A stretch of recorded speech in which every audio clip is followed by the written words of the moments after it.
Okay, welcome back. Are you ready to start? Let's start. Okay. Esto. This looks like a pen, but it's not. This looks like a pen, and if you look at it, you can think that's a pen. But even though this looks like a pen, it's not. He dicho even though, aunque parece un lápiz, no lo es, o un bolígrafo. Even if it looked, aunque pareciese un bolígrafo, no lo sería. That's even if, pero esto ya que parece, even though this looks like a pen, it's not. It's an insect killer. This kills insects. Y esto mata insectos en menos de 5 segundos. This kills insects in less than 5 minutes. Y los mata bien muertos. It kills them dead. All right? ¿Y cuánto cuesta?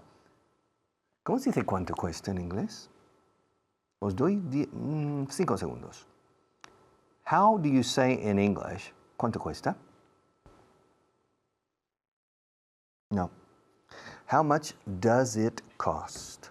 How much does it cost? How much does it cost? This isn't a pen, even though it looks like a pen. It's an insect killer, very special insect killer. It can kill insects from a distance, 10 feet away or even 10 meters away. If you aim right, to aim is apuntar. Sabes, en el pelotón de fusilamiento, the firing squad, we say in English, como escuadra. The firing squad, you have several soldiers, and the lieutenant says, ready, aim, fire. Sometimes in some companies, I think they say ready, fire, aim.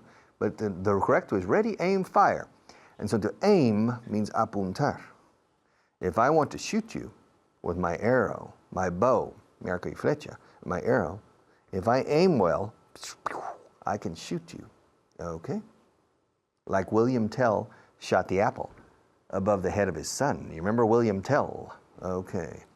But in any case, if you aim right, you can kill a spider or a cockroach or an ant, una hormiguita even, from 10 meters away with this. Y los mata en 5 segundos. This kills insects in less than 5 minutes. ¿Cuánto cuesta? How much does it cost? Y el efecto dura 3 meses en esa zona. And the effect lasts 3 months. The effect lasts for 3 months.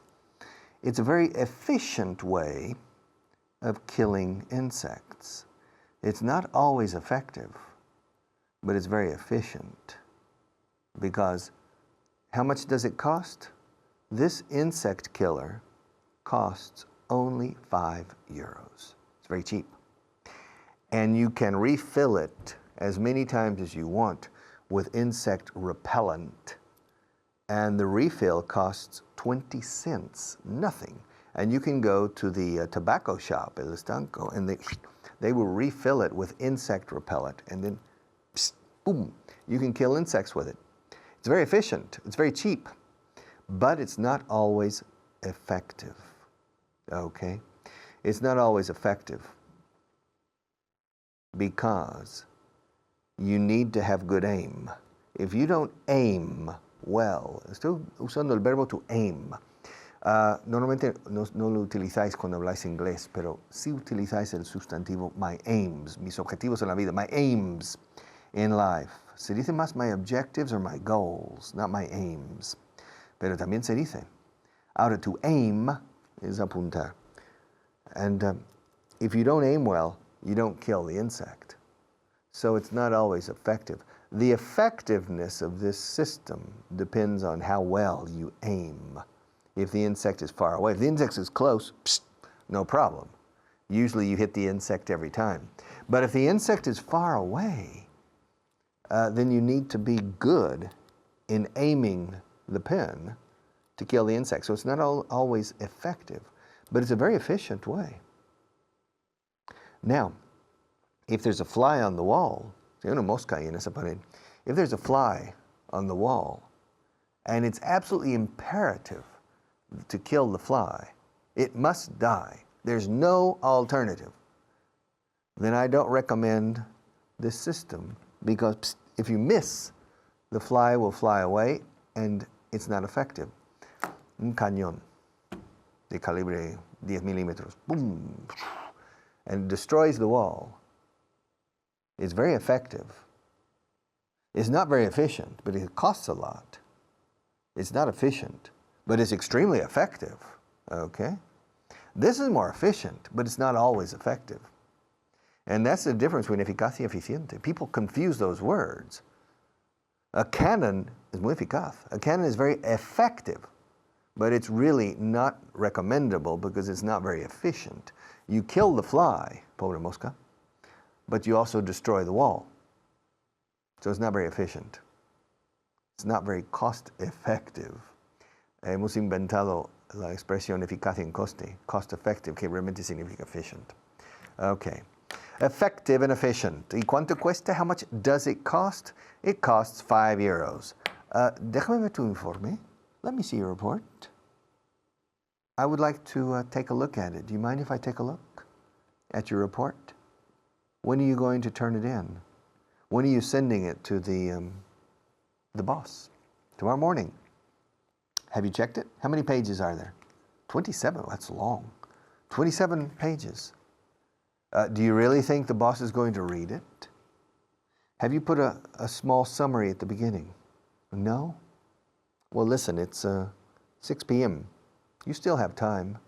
I would recommend that you write a one-page summary of the report, because I honestly doubt, se dice en inglés honestamente dudo, I honestly doubt that Fred, the boss, will read 27 pages. First of all, he doesn't have time. Primeramente, first of all, en primer lugar, first of all, he doesn't have time. He's very busy, as you know, como bien sabes. Second, he's a relatively impatient person, and to calmly sit down and read 27 pages would require probably about 30 minutes or more. Is it single-spaced or double-spaced? Is it single-spaced or double-spaced, your report? Let me see it. It's single-spaced. Espacio simple. I would recommend that you go back to your computer program, and you change it to double spacing or space and a half. That means instead of 27 pages, it will be 54 pages or 39 pages. But nevertheless, 27 single-spaced pages is a bit dense for the big boss to read. He's a general manager of this company. He doesn't have time, at least during the week. Maybe this next weekend, he can take it with him to his home, to his summer home in Key Biscayne, Florida, and read it when he goes on his private jet. But this week, he's not going to read it. So I would recommend that you go back, and in the next hour or two, prepare a one-page summary of the content of the report. Okay? Prepare a one-page summary. Un resumen de una sola página, summarizing everything you say in the 27 pages. But my God, it's too difficult. There's too much, it's too dense. There are too many things I need to say. Well, you need to learn how to be more concise in presenting your ideas, because I guarantee you, the boss isn't going to read 27 pages. All right? Déjame ver tu informe. Let me see it. Do you mind if I look through it? Yeah, you don't mind? Okay.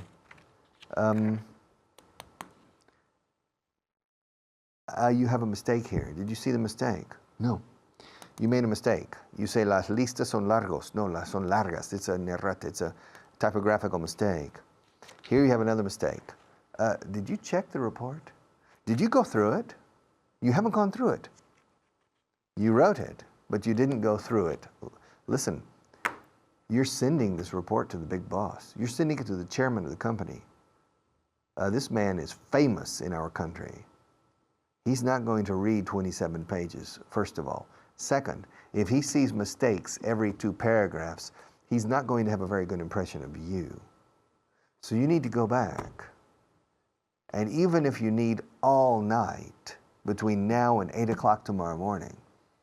You need to go through the report line by line, eliminating all of the mistakes, removing the mistakes and the typos, the typographical errors, and then you have to summarize it in one page, a brief. He'll read the summary. If he thinks the summary is relevant and important for him, then he could take the time to read the report. Otherwise, he will throw it into the round file, archivo redondo, which is the waste basket, or he'll give it to the technical team in R&D. He will give it to the technical people in R&D. R&D. ¿No entiendes? R&D, R-I-D, y más D decís aquí, investigación y desarrollo. We say research and development. And if the big boss thinks, my God, 27 pages, single-spaced encima, I recommend 54 pages double-spaced, to tell you the truth. I recommend 54 pages double-spaced, then 27 pages single-spaced.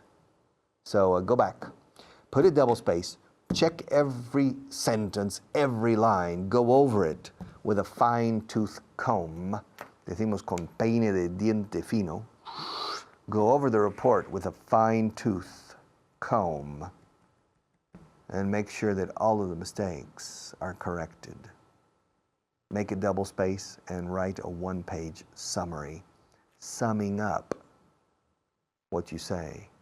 Summing up in one page what you're saying in 54 double-spaced pages. Summing up, resumir. To sum up, dos palabras, es un verbo compuesto con preposición, or to sumarice, escrito, summarize. Summarizing or summing up everything you said, okay? Pero déjame ver el informe primero. Let me take a look at it a little more, okay? I'd like to look through it, if you don't mind. I would like to look through it, all right, to get an idea of how you're expressing yourself. Because now you work for me. And if things go as planned, si todo va según lo previsto, si las cosas van según lo previsto, if things go as planned, como planeado literalmente, if things go as planned, you'll be my right-hand man, mi brazo derecho, mi mano derecha. You'll be my right-hand man within 7 or 8 months. And if you are my right-hand man, my deputy, or my personal assistant, then I want perfection in how you write. And you need to learn how to be more concise in expressing yourself. And you need to learn how to express yourself without mistakes, come on. And you can't work and you can't do things fast and rashly.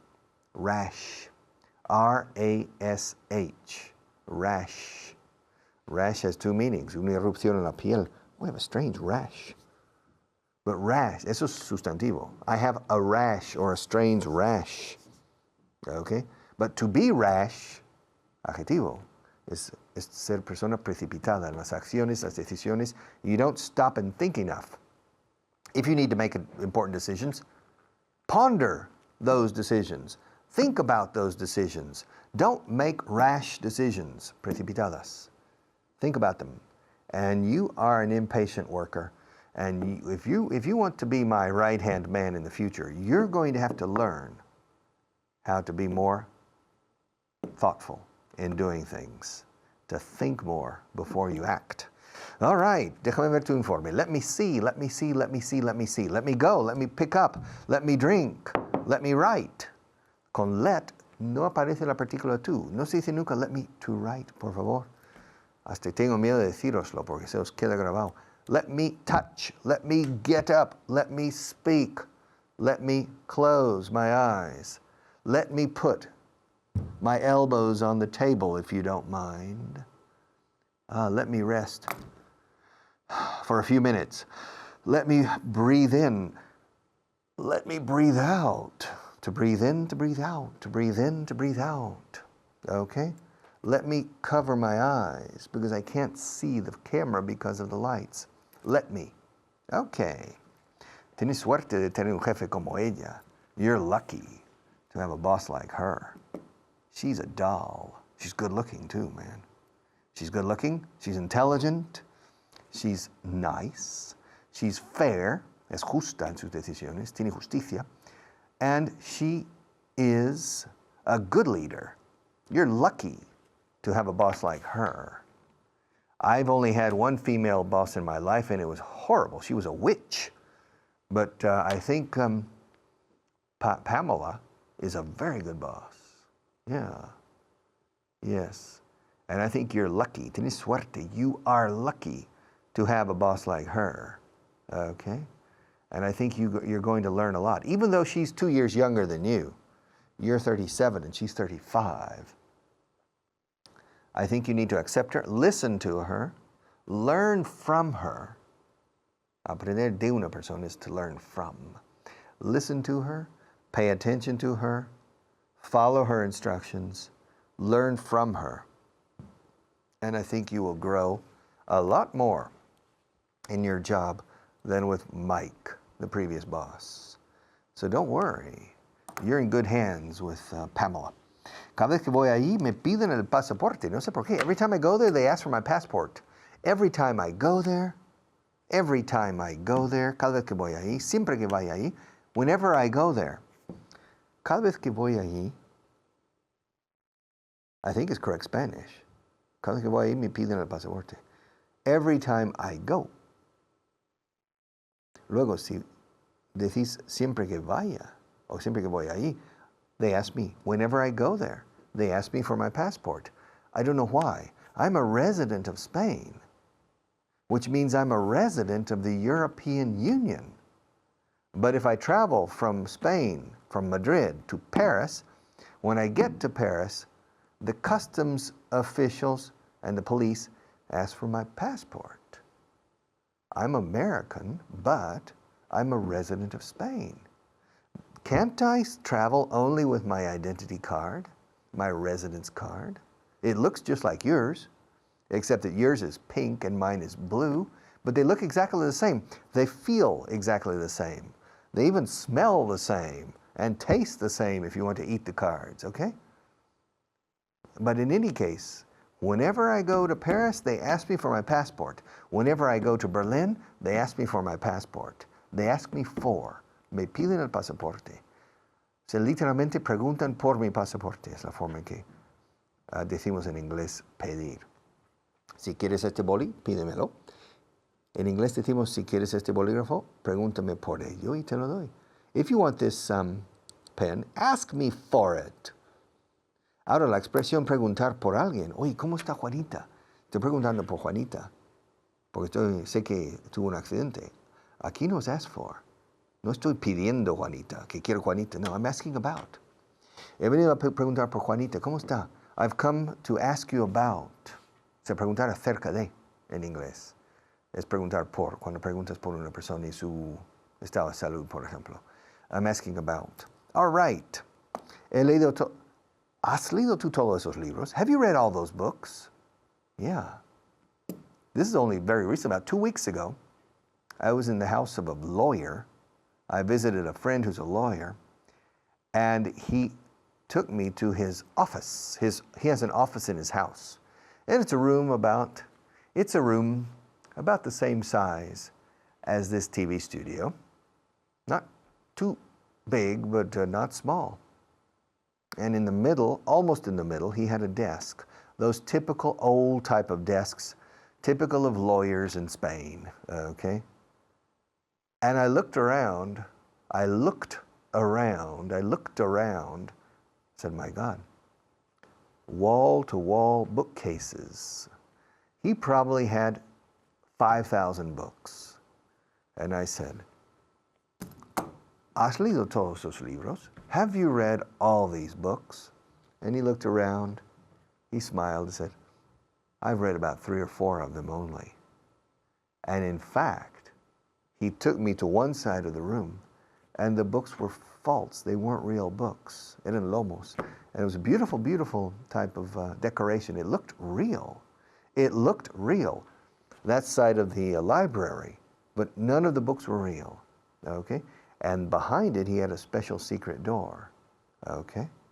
So I'll tell you more about that in a different class. All right. ¿Por qué llueve tanto aquí? ¿Por qué llueve tanto aquí? ¿Por qué llueve? Why? Correct, good. Why does it rain so much here? The first time I went to Galicia, 1972, or no, I think it was 1973. I hitchhiked. To hitchhike is hacer autostop. This is in 1973. It was very common to hitchhike. I was with a girl. She was good looking. And so we started in Madrid and we hitchhiked, and men picked us up all the time, okay? Because I think they saw the girl. And I remember one man picked us up in Orense, and he took us to Vigo. Now at that time, the highway was not very good, so it took probably 2.5 hours to drive from Orense to Vigo. And the girl was sitting in the back seat, and I was sitting with the man. And it was raining, and it never stopped raining. A lot between Orense and Vigo, 2 hours, 2.5 hours. And I said to him, ¿Por qué llueve tanto aquí? Why does it rain so much here? And he explained the borrascas and anticiclones of the Azores. He explained a bit the typical climatological patterns or weather patterns in the Atlantic that affect Spain, especially the north of Spain and Portugal and Galicia in particular. And so it was very clear to me why it rains so much. It's almost the same as in Washington and Oregon in the United States, in the Northwest. Okay? But twice or 3 times, I asked the typical question that in the United States we always ask, ¿A qué se dedica usted? What do you do? What do you do? Así de sencillo lo decimos, ¿qué hace? What do you do for a living? What do you do? And he avoided the question. He avoided the question. He was a very nice man. I was enjoying the conversation, but he was a relatively shy person. Me, I'm a relatively shy person too. I'm not a talker. But if I'm with another person who is even shyer than I am, I will assume the role of the talker. It's a question of social etiquette. And so I maintain a fluid conversation for 2 hours, asking him pertinent questions about his car, about the weather, about Galicia, about Spain. It's about his family, his wife, his 2 children. But every time I asked him the question, well, it was 2 or 3 times, because it was clear he didn't want to say. He said, ¿A qué se dedica usted? ¿Qué hace? What do you do for a living? He avoided the subject. So we continued having a nice trip. He drove us all the way into Vigo. And he wasn't going to Vigo. He was going to Pontevedra, capital. So he needed to turn around and go back. So se salió de su camino para nosotros. He went out of his way for us. Y eso se puede usar físicamente y figurativamente. No salgas de tu camino por mí. Espera, no hagas eso. Si quieres hacerme un favor. Don't go out of your way. Please, please, please. I would like a coffee. No, don't go out of your way. That's okay. He went out of his way for us. And he took us to Vigo. Pero no solo to Vigo. He took us into Vigo. Adentrándonos dentro de la ciudad. All the way to the port. And I remember he drove his car to the port. And he said, this is the heart of Vigo. This is the port area. Vigo, I will drop you off here. Drop you off. Os dejo aquí. Puedes apearos aquí. And he said to me, he took my arm and he said, listen, I'm a member of the secret police. Okay. I said, oh, fine. Very good. Okay. I'm sorry I asked before. He said, soy miembro de la policía secreta. And this was still during the Franco times. This was in 1972 or 1973.